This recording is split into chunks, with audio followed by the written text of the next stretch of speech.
My father stands from the table and walks to the window, his hands shaking so hard I can see it. My mother is silent in a way that feels louder than screaming. Vera sits beside me without defending herself, just raw honesty. 8 years. That's what my father can't accept. 8 years, my wife's sister was in love with me while I was married to her. 8 years of strategy, disguised as kindness, waiting, watching, and now she's about to confess everything, the affair, the secrets, the night in the kitchen that started this. My family is unraveling. She's the reason why.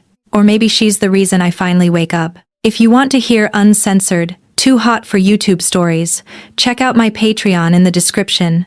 Tell us where you are watching from, and subscribe. The thing about discovering your wife is sleeping with someone else is that there is no single moment where you understand it completely. There is the email first, then the photograph. Then, the confirmation that makes both of those things real, instead of theoretical, and you have to sit with the knowledge of it spreading through your body like something that is going to change the architecture of everything. I found out on a Wednesday morning in March. Not in a dramatic way. I was borrowing Sophie's laptop because mine had crashed and I needed to send a client proposal, and the email was open in her browser. Just sitting there in the inbox like it was casual enough to be obvious. From someone named Ray at a hotel in Seattle, talking about the way Sophie touched her neck and whether she would be at the conference next month. The date on the email was from 2 months ago. Then I closed the laptop. I did not open the second email. I did not open the folder I found titled Seattle. I did not do any of the things that people typically do when they discover the infrastructure of their marriage is built on something that was never a marriage at all. I closed the laptop and I stood in the kitchen with the morning light coming through the windows, and I thought very carefully about who I could call who would not try to make me feel better about this. The answer was Vera.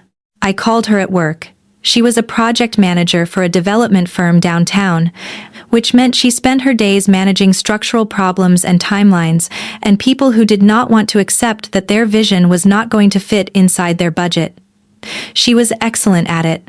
She answered on the second ring. I said, "Are you free?" She said, "What happened?" That was the thing about Vera. She did not ask where I was, or if I was okay, or give me any of the preliminary questions that most people use to ease into difficult information. She just asked what happened, like she had been waiting for something to go wrong and had decided to meet it directly. I said, "Can I come to your office?" She said, "I will meet you at home. Sophie is at the office until 4. That was also Vera. The immediate acknowledgement that whatever had happened, it was big enough to require privacy, and big enough to require her to cancel whatever she had scheduled that afternoon and go to Sophie's house, which was also her sister's house, which was technically not Vera's house at all, except in the way that places become yours when you know every room inside them and have a key that unlocks the door. I drove to their house. Sophie's house. The house that belonged to both of us, in the legal sense, and belonged to nobody now, in every other sense. Vera's car was already in the driveway. I sat down beside her on the porch. She looked at me. Her eyes were gray and very clear, and the kind of attentive that made people accidentally tell her things they had not planned to disclose. I said, "Sophie is having an affair." She did not look shocked. She looked like someone who had known this was coming and had been waiting for me to arrive at the same knowledge. She said, "How long?" I said, 2 months that I know about, probably longer. It's been going on since at least January, based on the emails. She said, "Who?" I said, "I don't know. Someone named Ray. Someone in Seattle who Sophie sees at conferences and apparently sees at hotels." Vera looked out at the street. The neighborhood was quiet in the way that middle-class neighborhoods are quiet on Wednesday afternoons. Someone was mowing a lawn 3 houses down. The sound was distant and ordinary, and so completely separate from the disaster that was happening on this porch that it felt obscene. She said, "I'm sorry." I said, "You knew." She did not deny it. That was the thing about Vera. She did not perform ignorance when you asked her a direct question. She just looked at you with that clear, attentive gaze and told you the truth. She said, "I suspected. About 3 weeks ago." I said, "Why didn't you tell me?" She said, "Because it was not my marriage to disclose. Because you needed to find out in a way that was your own discovery, not mine." Because I was not certain, and certainty matters when you're going to tell someone something that is going to change everything. I looked at her. I had known Vera my entire adult life in the way that you know your partner's sibling, with affection and obligation and a certain amount of distance that is supposed to be mandatory in that relationship. But I had also known Vera more recently in a different way. I had noticed the way she paid attention to things, the way she had started calling more frequently, the way she showed up at my office with coffee I had not ordered but wanted, the way she looked at me when she thought I was not noticing. I said, "How long have you known something was wrong with us?" She did not answer immediately. I said, "The whole time?" She said, "Not the whole time. Since about 8 months ago, when Sophie started staying late at work twice a week, and you started pretending it was normal." I said, "How did you know she was staying late? How did you know it was not just work?" Vera said, "I noticed it at a family dinner. Your mother was asking Sophie about the new project, and Sophie was on her phone under the table. She kept glancing down and then catching herself, looking back up like she was checking whether anyone had seen. The phone had a specific kind of pull for her. Not the pull of work, the pull of something else, something that required her to hide it. I remembered that dinner. I had been talking about something with your father. I had not been paying attention to Sophie, because by then I was in the patterns of marriage where you stop watching the person beside you and start assuming they are exactly what they appear to be. Vera said, "The second time I knew was in the garage. About a month later, I went to her car to ask her something, and she was on the phone. She was using a different voice. The voice she used when she was trying to convince someone. She said something like, 'I can make this work if you will let me.' And I understood, standing in the doorway of the garage, that she was not talking about work. She was talking about building something. She was talking about a future that did not include you." I said, "And you said nothing." Vera said, "I told myself she was ambitious. I told myself it could mean anything. I told myself that I did not have enough information to warrant destroying your marriage based on a conversation I partially overheard and a phone behavior I was interpreting. All of those things were true," I said. "But you knew." Vera said, "Yes, I knew. I have known for months, and I have been watching you live inside that knowledge being withheld from you, and I have been very carefully trying to support you without making this about myself or my own feelings about any of it. 8 months. I tried to account for 8 months of my marriage being something other than what I had believed it was. 8 months of Vera knowing that my wife was pulling away from me and choosing not to disclose that. 8 months of Vera showing up with coffee and paying attention anyway. I said, "Did you think you were protecting me?" She said, "I thought I was respecting your marriage." I said, "My marriage is a lie." She looked at me. I said, "So were you wrong to keep quiet?" She said, "Yes." There was no hedging in that, no softening. Just yes, I was wrong, and I will carry the weight of that being wrong. I stood up and went inside the house. The kitchen was exactly as I had left it that morning. The laptop was closed on the counter. The coffee was cold in the pot. The morning light was still coming through the windows in exactly the same way. Everything was exactly the same and everything was completely different. Vera came in behind me. She moved through the space with the economy of someone who knew this house as well as her own house, which she did. She came here for holidays and for Sundays, and for the ordinary maintenance of being a sister and an aunt to the family that still did not exist, because we had never had children, and now never would. She said, "What do you want to do?" I said, "I don't know. I have not gotten past the knowing part yet." She said, "You could call Sophie. You could ask her directly." I said, "Or you could tell me how you suspected. You could tell me what you saw that made you understand she was pulling away." Vera looked at the laptop. She said, "The first time was at a dinner. About 4 months ago. Sophie was on her phone throughout the meal, which was not unusual, but the way she was on it was different. She was trying very hard not to look at it. And the more she tried not to look at it, the more I was aware that something specific was happening on that phone that mattered to her. I had a memory of that dinner. It was at their parents' house. Sophie had seemed distant. I had attributed it to work stress." Vera said. "The second time was a conversation I overheard. She was in the garage, and she was talking to someone, and she was using the voice she used when she was trying to convince someone to do something they were uncertain about. She was talking about September and a possibility, and the phrase I heard was, "I can make this work if you will let me." I said, "She was planning it." Vera said, "It seemed that way to me. Like it was something she was constructing rather than something that happened to her. There is a specific kind of pain that comes with knowing that your wife's infidelity was deliberate. It is different from the pain of a mistake, or a moment of weakness, or an accident that occurred in a circumstance you both failed to manage. Deliberate is worse because it means she chose it. She chose another person. She chose to build something with someone else while remaining married to you. She chose that architecture and maintained it, and went to work, and came home, and slept beside you, and chose it again every day." I said, "I need to sit down." Vera guided me to the couch in the living room. I sat. She sat beside me but not touching, which was the kindness she was capable of in that moment, being present, without inserting herself into the space where I needed to be alone. I said, "How do I ask her about this?" She said, "You could wait and read the rest of the emails first.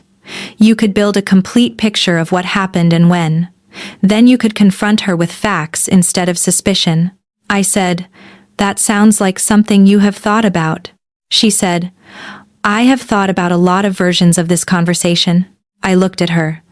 I looked at my sister-in-law, who had known something was wrong with my marriage and had kept that knowledge to herself because she was respecting something that had already broken. I looked at her, and I understood something that I had been understanding for months in pieces but had not wanted to hold in complete form. I said, "You love me." She did not answer. I said, "That is not a question."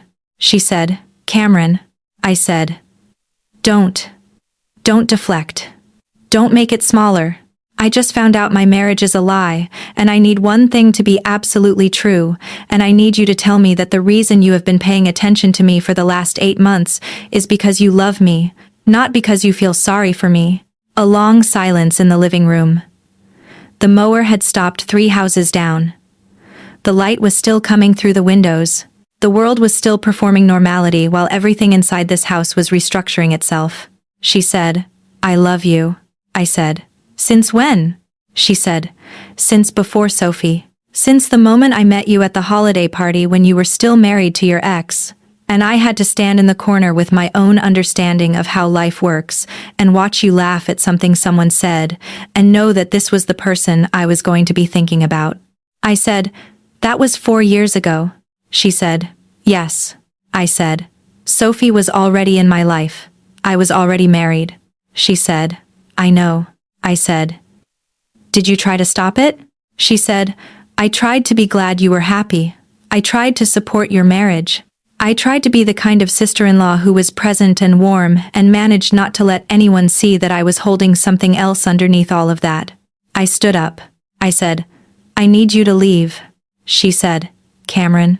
I said, "I need you to leave because I am angry at my wife, and I am confused about you, and I need time to be able to separate those two things in my head, and I cannot do that while you are sitting on this couch with your complete honesty and your 8 months of knowing and your complete presence."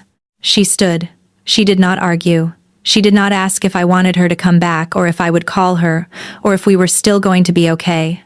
She just stood and picked up her work bag and looked at me with that steady attention that I had been misinterpreting as care and now understood was something else. She said, "Sophie will be home in 40 minutes.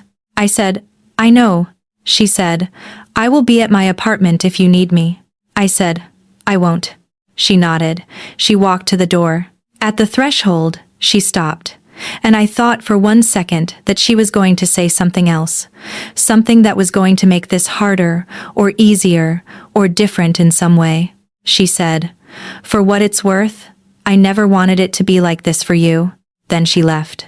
I stood in the living room of the house I had bought with Sophie and understood, with a clarity that was going to sustain me through the next several difficult months, that I had been living with the wrong woman and standing next to the right one, and had been too married to understand the distinction. Sophie came home at 4. She was wearing a blazer that I had never seen before, and her hair was longer than it had been that morning, which should not have been possible, and was clearly just my mind, generating details that felt significant. She set her bag on the chair and looked at me sitting on the couch, and I watched her do the calculus of understanding that I knew something. She said, "How much do you know?" I said, "Enough." She said, "I was going to tell you." I said, "When?" She said, "Eventually. When I had figured out what I was actually doing and what I actually wanted." I said, "You wanted to have an affair while remaining married to me." She did not deny it. She said, "I wanted to know if this was real or if it was just something I convinced myself into wanting." I said, "And is it real?" She said, "Yes." The word landed. It was the most honest thing she had said to me in what I was understanding had been a very long time. I said, "I want you to leave." She said, "This is my house." I said, "It is our house, and I am asking you to leave it." She said, "I can't do that right now." I said, "Then I will leave." I stood up and I left. I went to my office where I had an emergency kit of clothes in a drawer because of work travel, and I sat in the parking lot and I called Vera because I had told her I would not, and I was going to anyway. She answered on the first ring. I said, "I need somewhere to sleep." She said, "Come to my apartment." I drove there in the dark. The city was doing the evening transition where all the work people are leaving, and all the night people are arriving, and nobody is thinking about anyone else's disaster. Vera's apartment was in a converted warehouse near the waterfront, and she was waiting outside with the door open. She did not ask me what happened. She led me upstairs to the guest bedroom, and made the bed and closed the door, and let me be alone with the terrible knowledge that I was no longer married, and that the woman who had just given me a place to sleep was the person I had been trying very hard not to think about for 4 years. I slept for 3 hours. Then I lay awake for the rest of the night and thought about Vera downstairs in her own room, and about Sophie in the house I had bought, and about the life that I had been building that had revealed itself to be completely unstable. In the morning, Vera made coffee. She did not ask me how I slept. She just handed me a cup and sat across from me at her kitchen table like this was ordinary, like I was not currently homeless and married and in the process of understanding that my wife did not want to be married to me. She said, "What are you going to do?" I said, "I have no idea." She said, "You can stay here as long as you need to." I said, "That is not a good idea." She said, "Why?" I said, "Because you love me, and I am going to need to figure out if I can feel that, or if I am just in crisis and mistaking presence for something deeper." She said, "You can figure that out while you are sleeping in my guest room." I said, "Can I?" She said, "You can. And if you figure out that you cannot, you can leave and I will support that decision because it is the right decision for you." That was the thing about Vera. She had this complete capacity to hold both things at once, her own needs and yours, her own feelings and her own limits. She was not going to ask me to feel something just because she felt it. She was not going to demand that my crisis reorganize itself around her love. I said, "Thank you." She said, "You're welcome." For the next 2 weeks, I lived in Vera's apartment in a state of suspension. I did not go back to the house. I called a lawyer and had papers drawn up. I called Sophie and said I needed her to move out by the end of the month. I called my parents and told them what had happened and spent an hour on the phone being told that people worked through infidelity all the time and that marriage was hard and that maybe I should try talking to someone before making any permanent decisions. I said, "Mom, she was sleeping with someone else." My mother said, "That doesn't always mean it is over." I said, "For me it does." And it was over. Not because of one email, not because of one photograph, but because I sat in Vera's apartment for 2 weeks and started to see the architecture of my marriage clearly, and I understood that I had been trying very hard to be happy with someone who had never actually wanted me in the first place. What I did not understand, in those 2 weeks, was what I was going to do about Vera. She was careful with me. She did not try to take advantage of the fact that I was homeless and displaced and confused. She did not try to press her advantage or remind me of her feelings or make my crisis about her own needs. She was the kind of patient that people rarely actually are with each other, the kind that costs something. I would catch her looking at me across the table in the morning. I would find her standing at the kitchen sink for no reason, just standing there. And when she realized I was watching her, she would start to do something else, start to be busy, start to be less obvious about the fact that she was aware of me. On the 14th day, I said, "I need to go get my things from the house." She said, "Okay." I said, "Will you come with me?" She said, "Yes."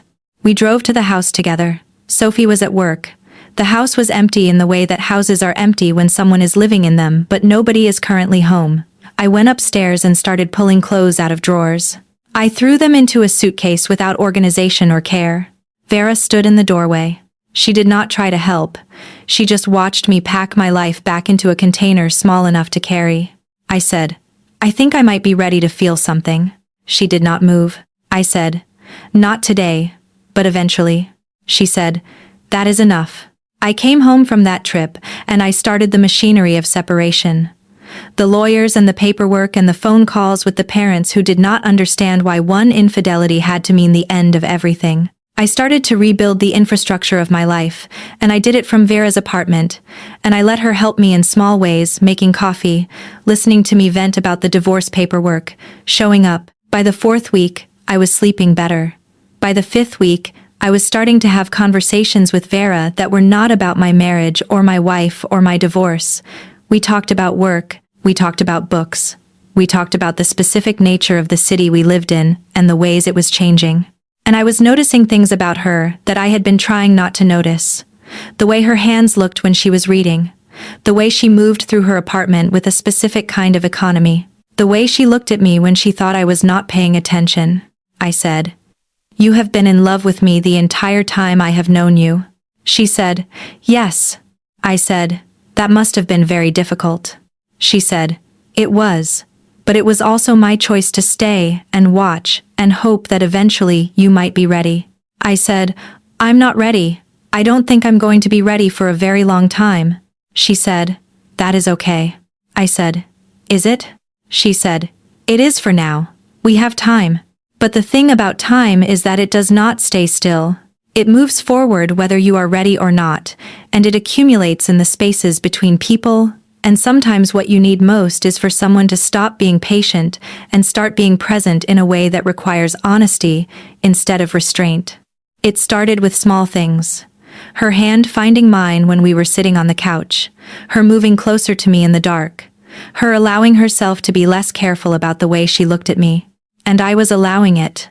I was allowing it because I was starting to feel something that was separate from gratitude and separate from crisis, and was actually, terrifyingly, something that looked a lot like the thing she had been feeling all along.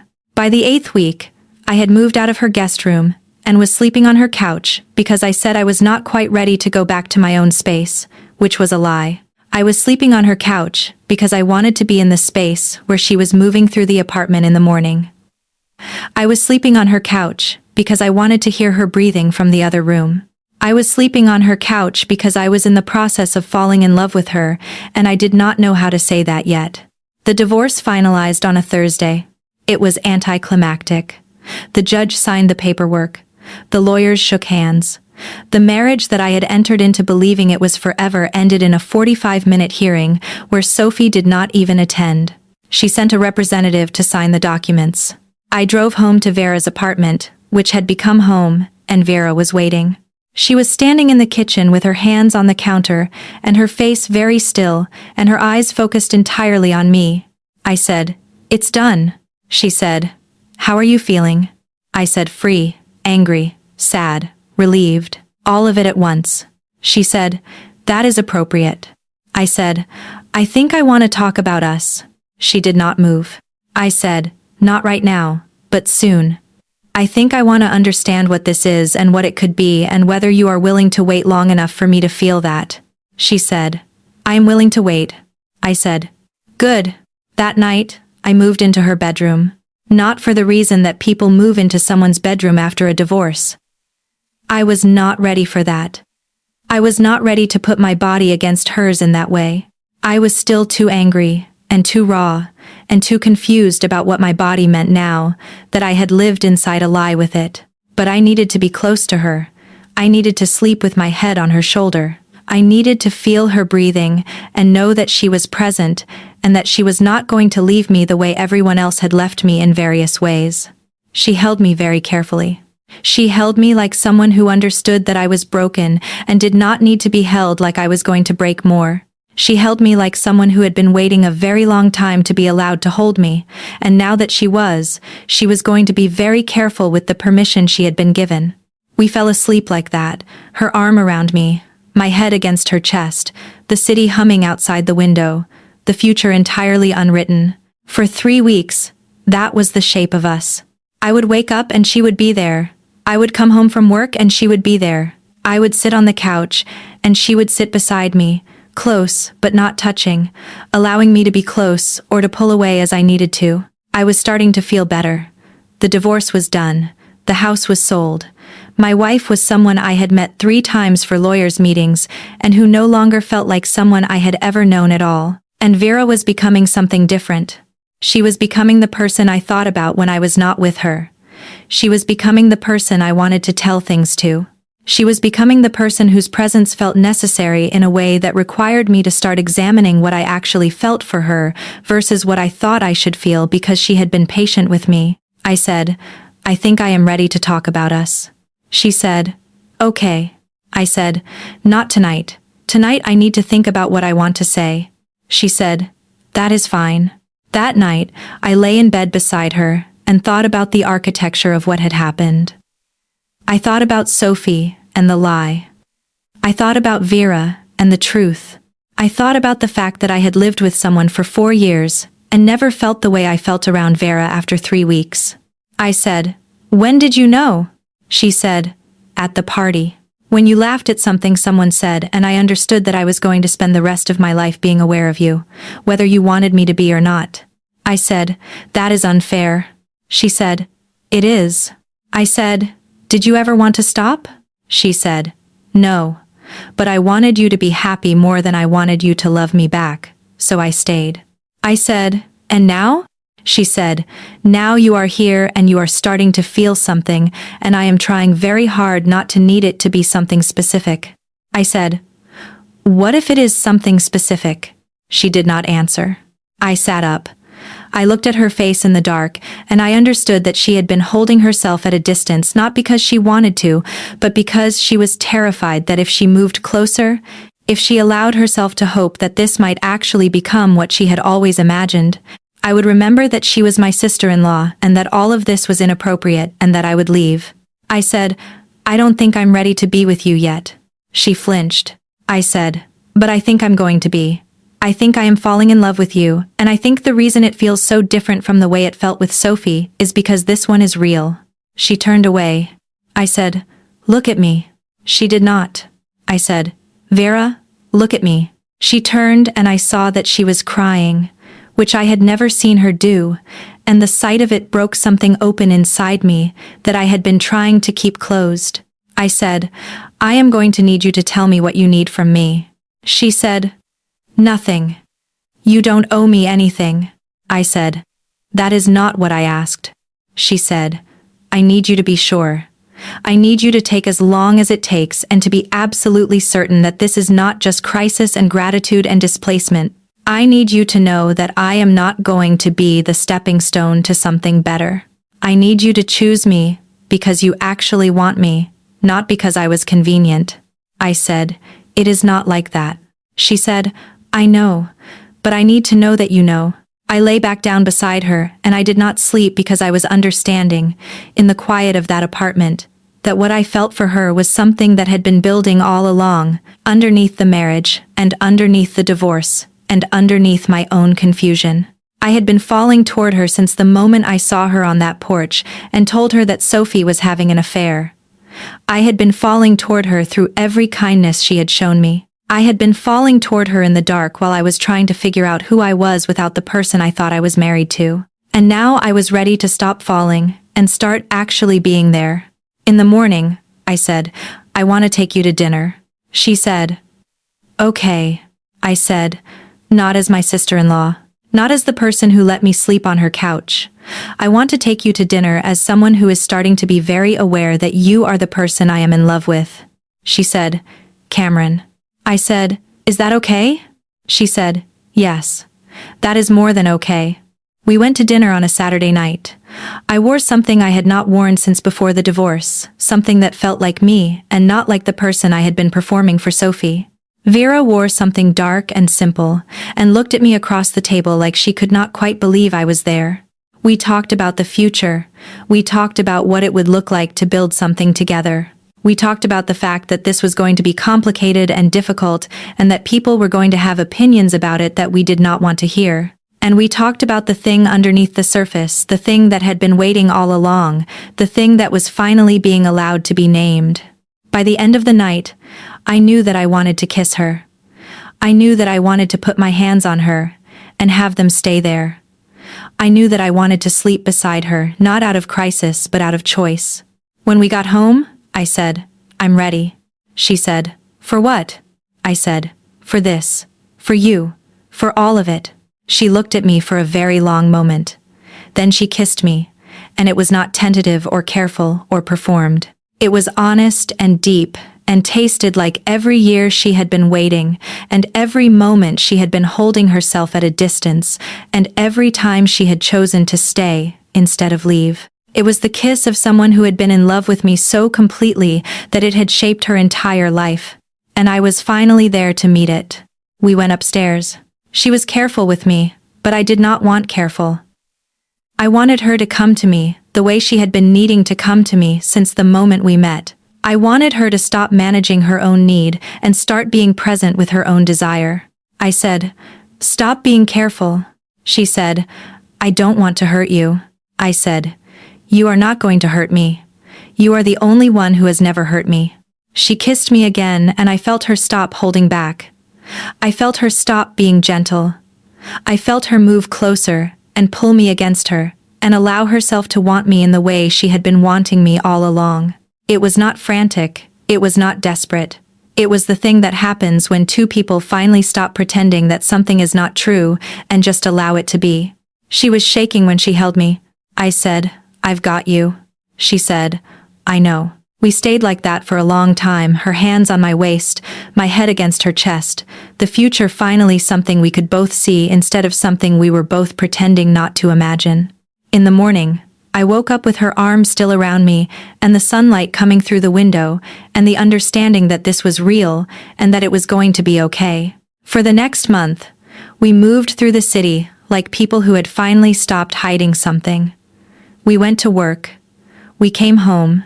We sat on the couch and read books, and did ordinary things that were made extraordinary by the fact that we were finally allowed to do them together. And then, on the morning of my best friend Avery's birthday dinner, everything changed. Avery had invited us to her place. It was a casual thing, a few close friends, wine, food, the kind of evening that did not require much preparation beyond showing up. Vera and I arrived early to help with setup, and that was when Avery asked if we wanted to tell everyone or if we wanted to wait. I said, tell them what? She said, that you are in love with each other, that you left Sophie, that the impossible thing is finally happening. I looked at Vera. She said, Avery has known for a very long time. Avery said, since the divorce papers were filed. I may have also known before that, but I was not going to be the person to tell Cameron something she was not ready to hear. I said, is everyone going to be weird about this? Avery said, Sophie's going to be weird about it. Your parents are going to be weird about it. But the actual people in this room who matter? We are going to be fine. So we told them. And it was fine. It was more than fine. It was a room full of people who had been waiting to see Vera be happy, and who were relieved that I had finally caught up to the thing she had already understood years ago. We left the dinner early. We did not mean to leave early, but we got home, and Vera went to make tea, and I went to the kitchen to help, and she turned around, and I was there, and something shifted in the space between us. She said, are you happy? I said, yes. She said, you seem a little angry. I said, I am not angry at you. She said, at who then? I said, at the time. At how long I was married to someone I did not actually love. At how long you waited. At the fact that I am finally here, and I feel like we are taking it very slowly because I am still broken from everything that happened before. She said, "We are taking it at exactly the right speed." I said, "Are we?" She said, "You are not broken." I said, "I feel broken." She said, "That is the difference between broken and honest. You are being honest about who you are and what you feel and what you need. That is not broken. That is exactly the opposite of broken." I said, "I don't want to be careful anymore." She said, "Then don't be." I moved toward her and I shoved her against the sink. It was not planned. It came from the place inside me where I had been holding patience for too long, and where Vera had been holding restraint for too long, and where we were both finally tired of managing the distance between who we were and who we wanted to be with each other. Her back hit the cold edge of the counter and she made a sound that was between a gasp and something else, and I put my hands on her and I stopped thinking about what was careful and started thinking about what was true. She grabbed my wrist.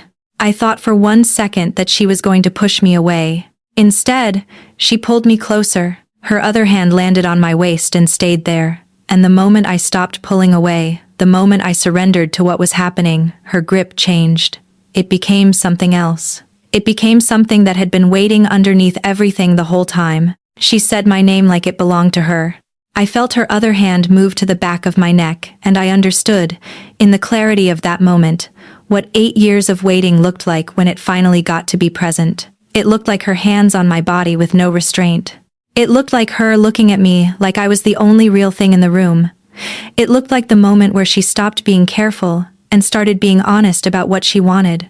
I pulled her away from the sink and onto the kitchen counter, and she wrapped her legs around me, and I understood that this was what my body had been waiting for all along. This was not Sophie looking away. This was Vera looking straight at me. This was not Sophie touching me like I was an obligation. This was Vera touching me like I was the answer to a question she had been asking for years. We made it upstairs somehow. The stairs happened. The bedroom happened. The moment where I was lying on top of her and she was looking at me with her hands on my waist and her breathing just starting to become uneven, that happened too. I said, "Are you sure?" She said, "I have been sure since before you knew I was a person who could love you." I said, "I don't want to hurt you." She said, "You won't. Because I know how to let you. Because I have been preparing for this since the beginning." And she was right. She was right about everything. She had been ready all along. She had been waiting for me to catch up to what she already understood. And when I finally did, it was like every moment of waiting crystallized into something that could finally be held instead of managed. We stayed in that bed for hours. We stayed there as it got dark, and the city lights came up outside the window, and stayed there as time moved forward the way it always does, indifferent to the restructuring happening inside the person beside you. In the morning, I understood that I was no longer a person going through a divorce. I was a person who had made a choice. I was a person who had looked at the woman who had been waiting for me and had said yes, finally, completely, no longer divided. In the morning, the light was different. I woke up in Vera's bed with her arm still around me and the city sounds coming through the window, and the specific knowledge that something had fundamentally changed in the space between us. She was awake, I could tell by the way she was breathing. But she did not move. She just lay there with her hand on my waist and her breath against my shoulder, and the understanding that we had entered a territory where the old rules no longer applied and the new rules had not yet been established. I said, "Don't move." She said, "I'm not moving." I said, "I mean, don't let go." She said, "I have no intention of letting go." We stayed like that for an hour. The sun moved across the room. The city woke up outside. We did not speak because there was nothing to say that would not complicate the simplicity of being here. Being honest. Being held. Eventually, she said, "We need to talk about this." I said, "I know." She said, "Not now, but soon." I said, "Okay." We got up. I put on her shirt because my clothes were downstairs, and because it smelled like her, and like the night, and like the moment when she had stopped being careful and started being present. She made coffee. I stood at the window and watched the city happening outside, and thought about the fact that I had slept with my sister-in-law, and that it had been the most honest thing I had done in months. She said, eventually, "You need to think about this." I said, "I know." she said. And I need to think about what I did. The 8 years, the waiting, the not telling you about Sophie, the strategy underneath the kindness. I said, "You can't fix that by leaving." She said, "I know. But I can respect what happened here by giving you space to feel it without me in the room, making it about my own needs. You have been in crisis for 3 months. You have been displaced and vulnerable and trying to figure out who you are after your marriage fell apart. And I was there, and I was patient, and I was present. But I was also strategic, and I need to acknowledge that to myself and to you." I looked at her. She was standing at the kitchen counter with the morning light coming through the window, and her hands gripping the edge like she was using it to keep herself steady. I said, "I don't want you to leave." She said, "I know. But you need me to leave anyway. You need to sit with this for a while, without me here complicating the picture. You need to know that what you feel for me is real and not just the response to crisis." I said, "How long?" She said, "A week. I think 1 week apart would tell us both what we need to know." I said, "A week is a long time." She said, "I know, but it's the time we need." She kissed me once, very carefully, and told me she would call in 7 days. Then she left. The apartment was too quiet after she left. I walked through the rooms and understood, with a clarity that felt like something breaking open, that I had lost both women in the span of 3 months. One to betrayal, one to honesty. The distinction was supposed to matter more than it did. She said, "And I need to think about what I did. The 8 years, the waiting, the not telling you about Sophie." I said, "You can't fix that by leaving." She said, "I know. But I can respect what happened here by giving you space to feel it without me in the room making it about my own needs." I looked at her. She was wearing the shirt I had pulled off her in the dark upstairs. Her hair was down. She looked smaller in the morning light, and more present at the same time, like the restraint was gone and what was left was just Vera, uncomplicated and honest. I said, "You're going to leave." She said, "I think I need to, for a while. I think you need to figure out if what you feel for me is real, or if it's displacement and gratitude and the specific gravity of crisis. And I need to figure out if I can be in a relationship with someone without the 8 years of waiting attached to it." I said, "That's not fair to me." She said, "I know. But it's necessary for both of us." She packed a bag that afternoon. She called her parents and told them she was taking a week off work for personal reasons. She booked an Airbnb in a different part of the city, and she kissed me once, very carefully, and told me she would call in 7 days. Then she left. I called Avery. I said, "I need to see you." We met at a coffee shop that neither of us had been to before, which was a deliberate choice on both our parts. We wanted neutral territory. Avery ordered a coffee she did not drink, and looked at me with the clarity that had made her good at friendship before I had even realized I needed one. I said, "I slept with Vera." Avery said, "Finally." I said, "That is not the reaction I was expecting." Avery said, "Because you thought I would be shocked. I've known since approximately the moment you met her that something was going to have to give between the two of you. I was just waiting for Sophie to do the giving, which she did, which was the thing I had hoped would not happen but knew eventually would." I said, "You knew Sophie was cheating." Avery said, "I suspected. About the same time Vera did. I also knew that Vera was in love with you and that you were married to someone who was not in love with you back and that all of that was going to have to resolve itself at some point." I said, "Did you try to tell me?" Avery said, "I suggested you talk to Vera multiple times. You kept insisting that Vera was your sister-in-law and that everything was fine. You were not ready to hear what I was trying to say." I sat with that. Avery said, "What's happening with Vera now?" I said, "She left. She said I needed space to figure out if this is real or if I'm just confused." Avery said, "Is it real?" I said, "I don't know yet." Avery said, "Then she's right. She needed to leave." I did not see Vera for 7 days. Day 1 was the hardest because the absence was still new and the memory of her was still visceral. I kept thinking I heard her in the other room. I kept reaching for my phone to call her and then remembering that I had agreed not to. I went to work and I could not focus, and I finally told my boss I was not well and came home early.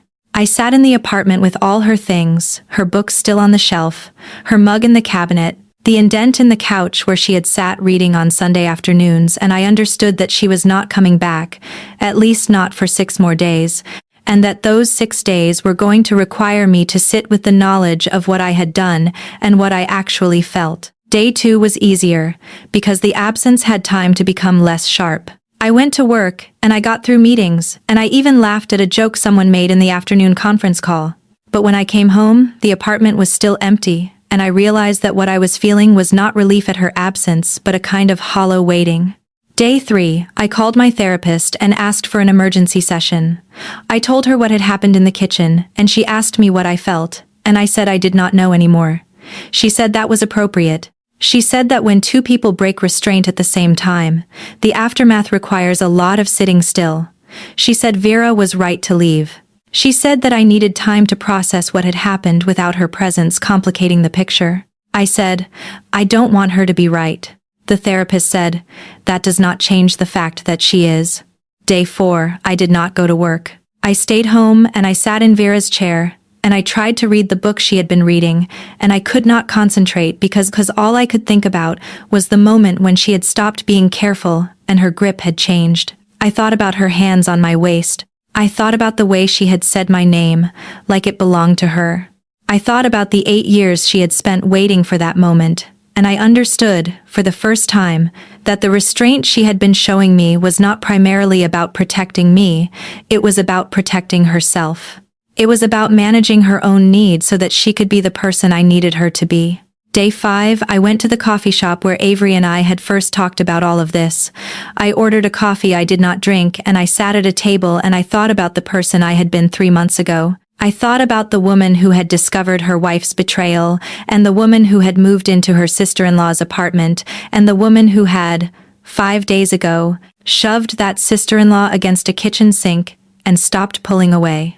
The person I was now was different from all of those versions. The person I was now was someone who had experienced crisis, and someone who had received kindness, and someone who had finally been honest about what she actually felt.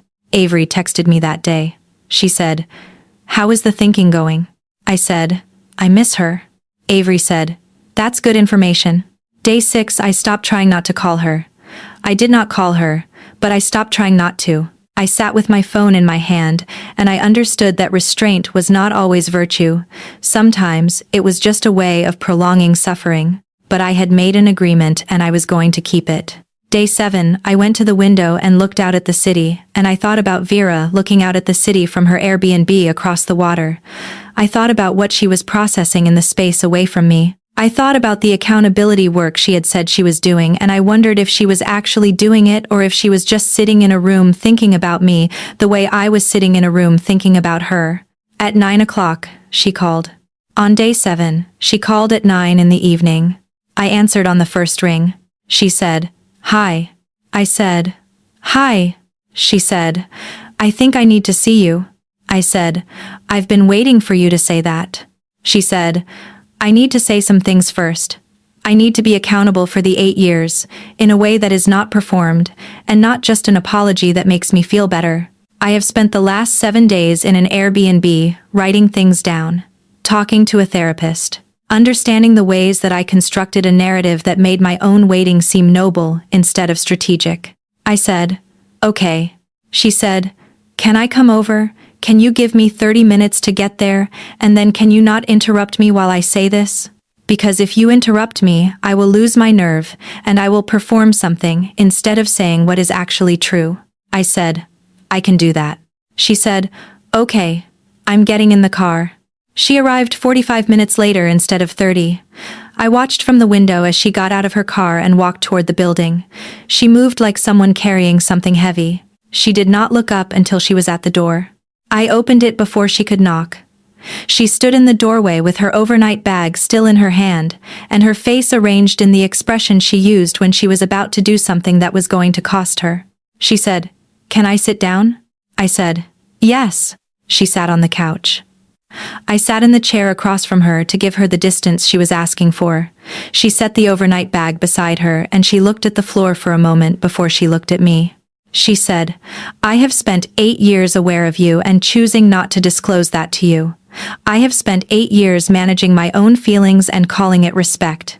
I have spent 8 years showing up for you in ways that were designed to be invisible and to look like sisterly obligation, when what I was actually doing was loving you in a way that I had decided I was not allowed to love you. And I am ashamed of that. I am deeply, genuinely ashamed of the way I structured my presence around the hope that eventually you would be available to want me back. I said. She said. Let me finish. I know you want to interrupt me. But if you interrupt me, I will lose the thread, and I will fall back into the performing version. I said. Okay, she said.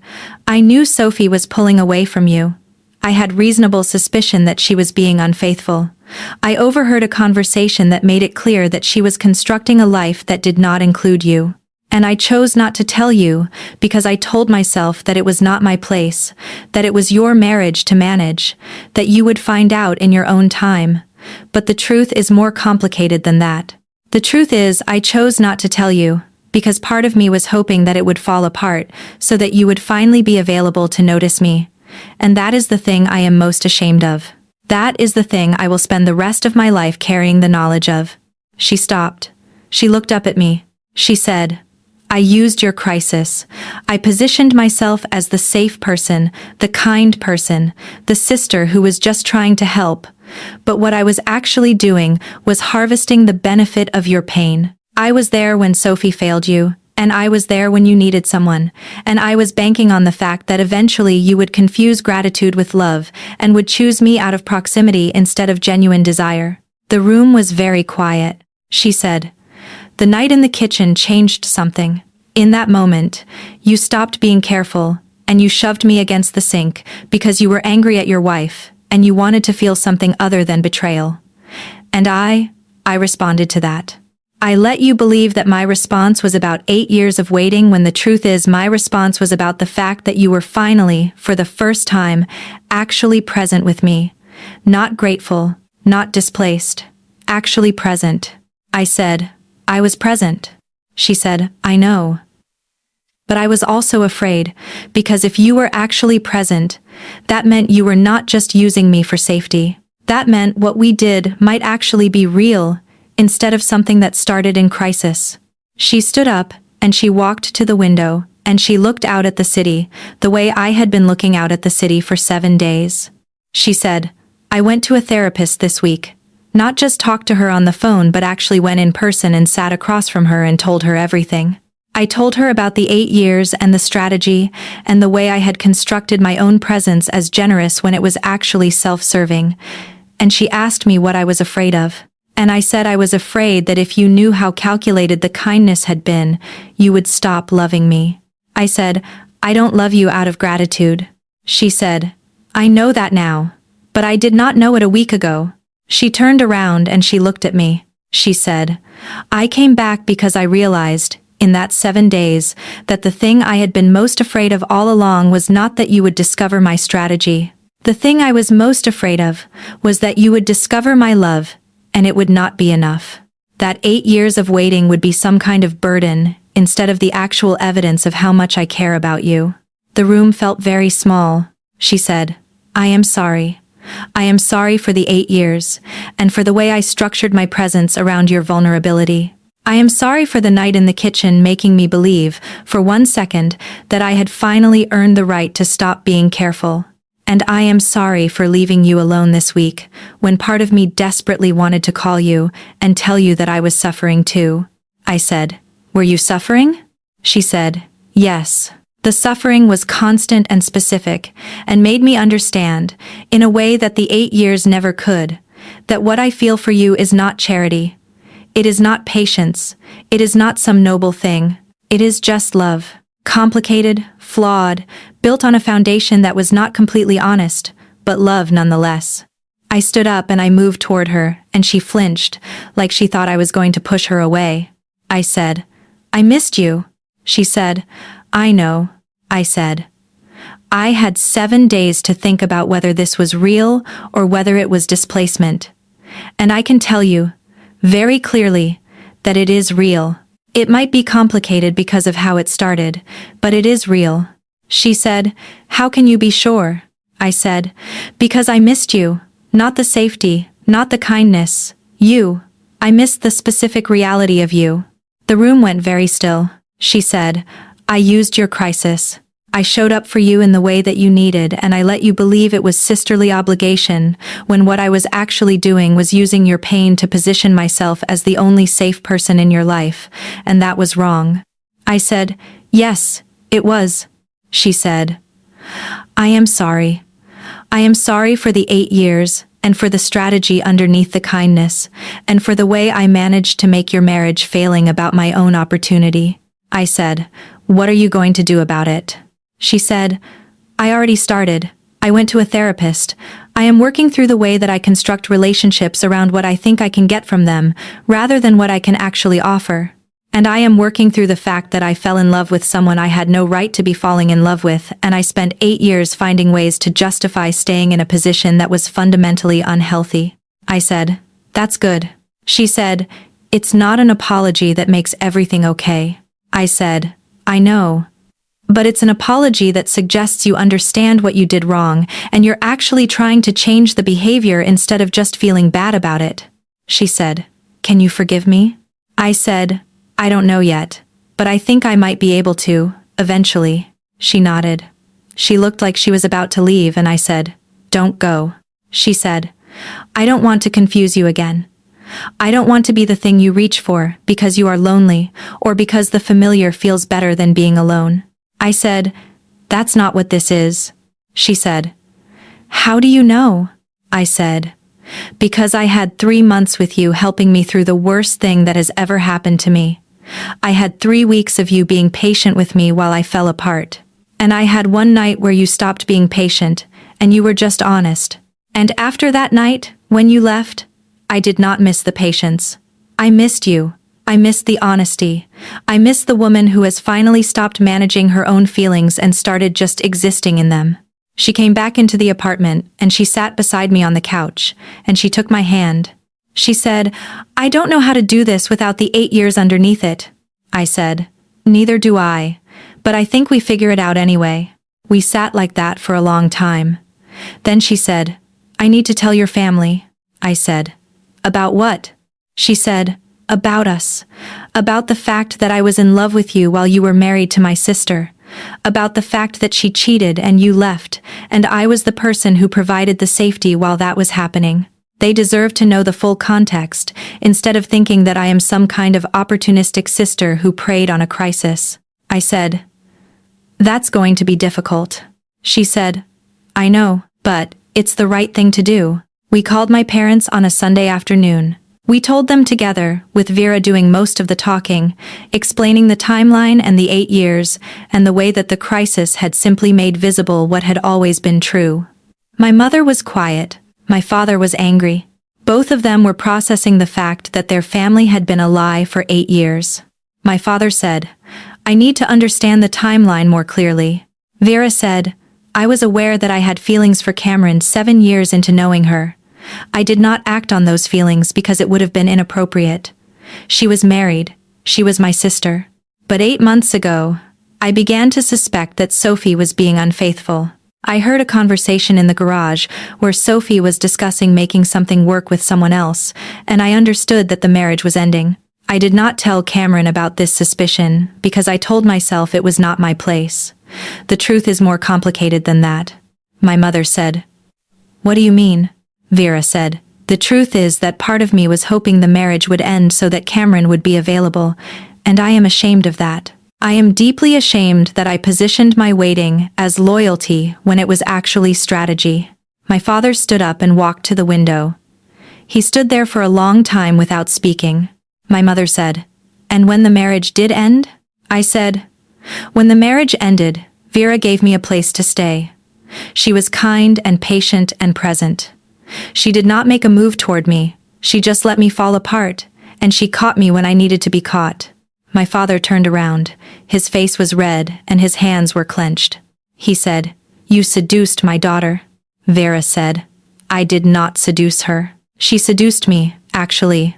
and I allowed it because I had been waiting for that moment for so long that I forgot how to say no to it. My mother said, "That is not the reassurance you think it is." My father sat back down. He looked old in a way I had never seen him look before. He said, "My wife was unfaithful. My other daughter, the one I have known her entire life, is now in a relationship with her sister based on years of secret feelings and strategy. Do you understand why this is difficult for me?" Vera said, "Yes, I understand completely." My father said, "I need time."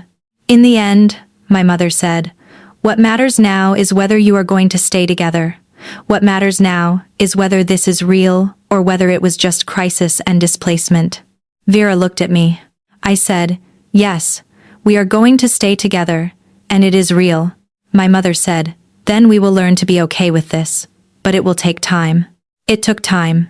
It took several months of careful conversations and family dinners where nobody mentioned Sophie, and the attention was on building the new shape of this family that now included Vera and me as a unit rather than as individuals.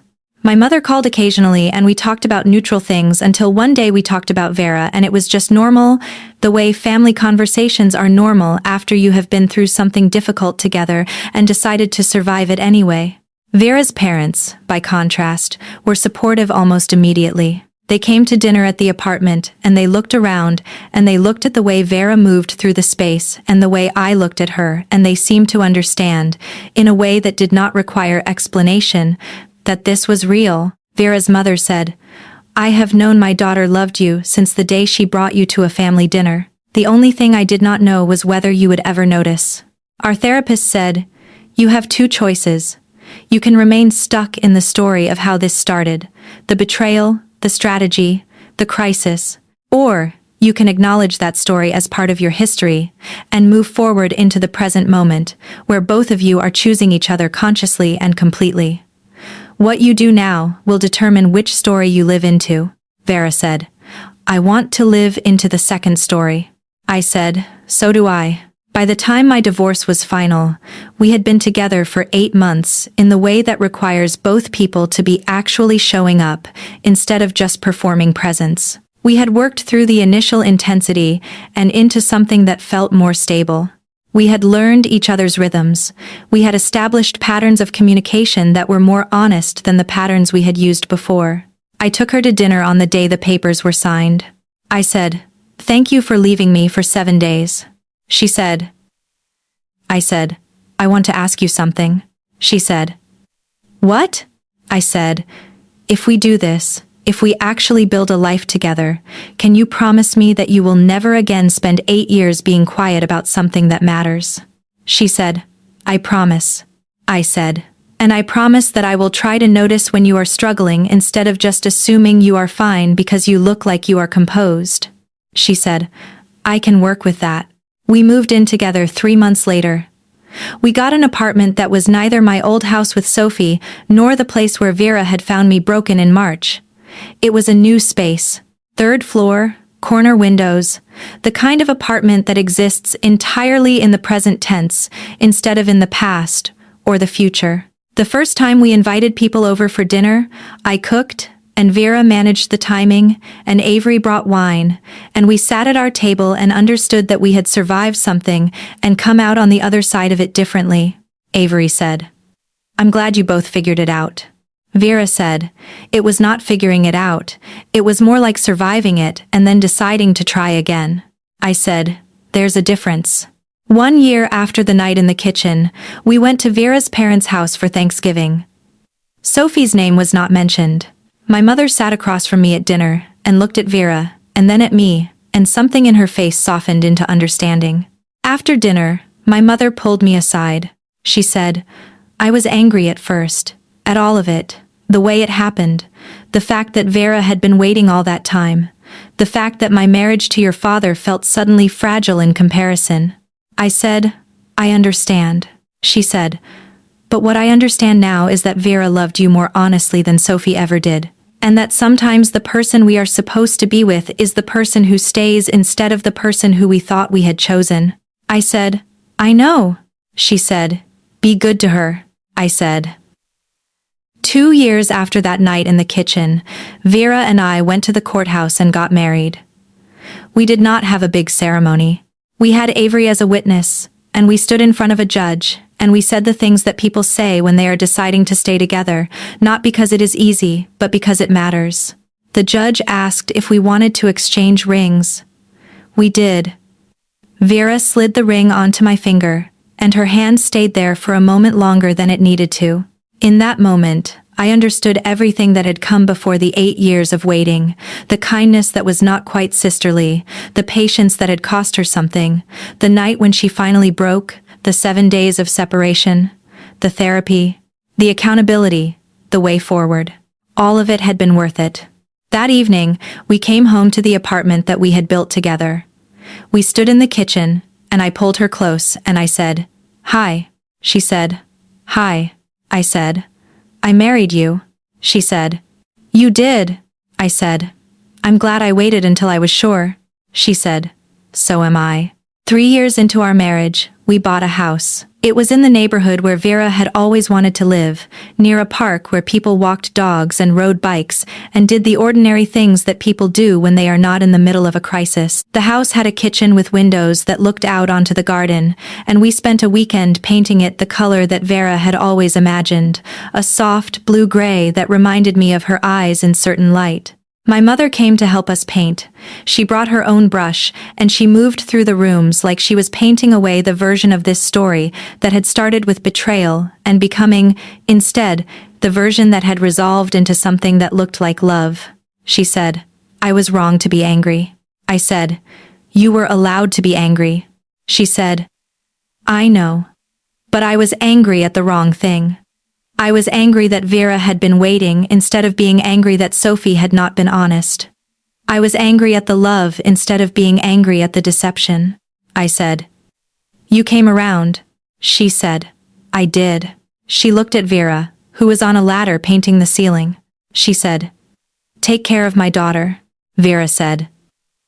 For the rest of my life. When the painting was finished, we hosted a dinner party. We invited Avery and her girlfriend. We invited Vera's parents, who had also come around, who had also understood, eventually, that the shape of this love was different, but no less real than the love they had built with each other. We invited people from work, and people we had met in the park, and people who did not know the full story of how we had come to be in this kitchen with windows that looked out onto the garden. Someone asked how we had met, and Vera said, "Family gathering."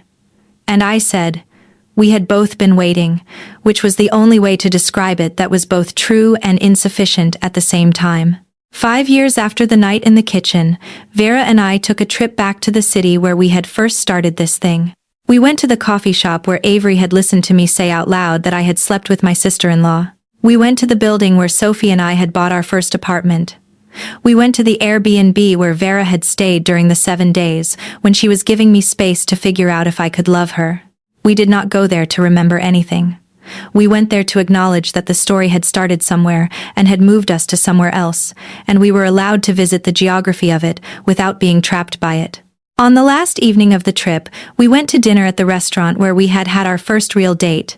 Vera wore the same blue shirt she had worn that night. I noticed that she was nervous. I said, "What are you nervous about?" She said, "I want to ask you something." I said, "Yes. Whatever it is, yes." She said, "I haven't even asked yet." I said, "I know.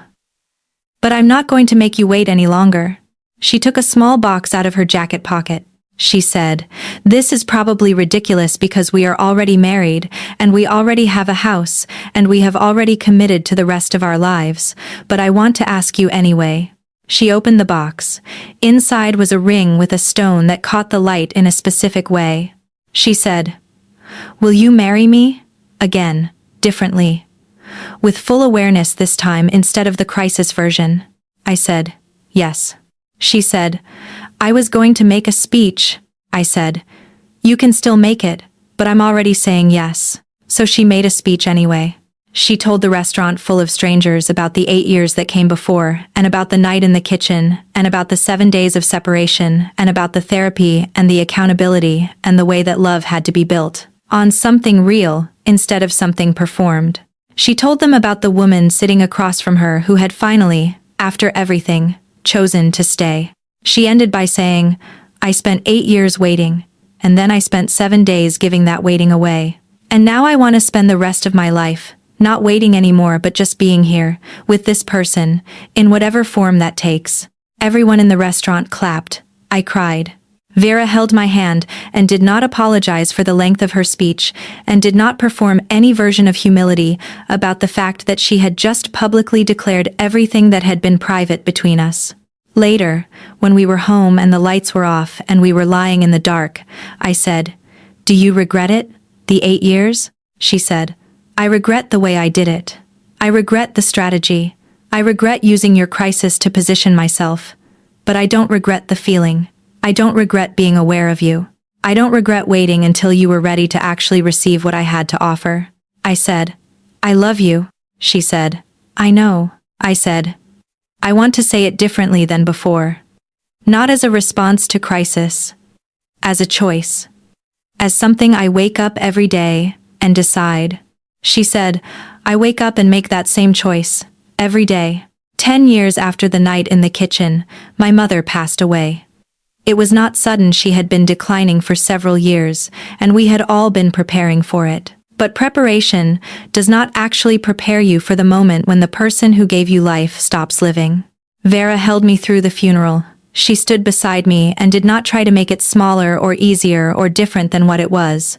She just stood there, and the presence of her was enough. After the funeral, my father pulled me aside. He was older now, and the loss was making him tired in a way that I had not seen before. He said, "I owe Vera an apology." I said, "For what?" He said, "For the way I reacted when you first told us about her. For the time I wasted being angry at the wrong thing."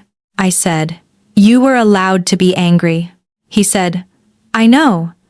But I could have come around faster. I could have supported you both more quickly instead of making you wait for me to understand." He looked at Vera across the room. He said, "Can you tell her that I'm sorry?" I said, "You can tell her yourself." He went to Vera and he said something private that I did not hear. Vera hugged him, and when she came back to me, she was crying in a way that she rarely cried. I said, "What did he say?" She said, "He said that I was the right choice."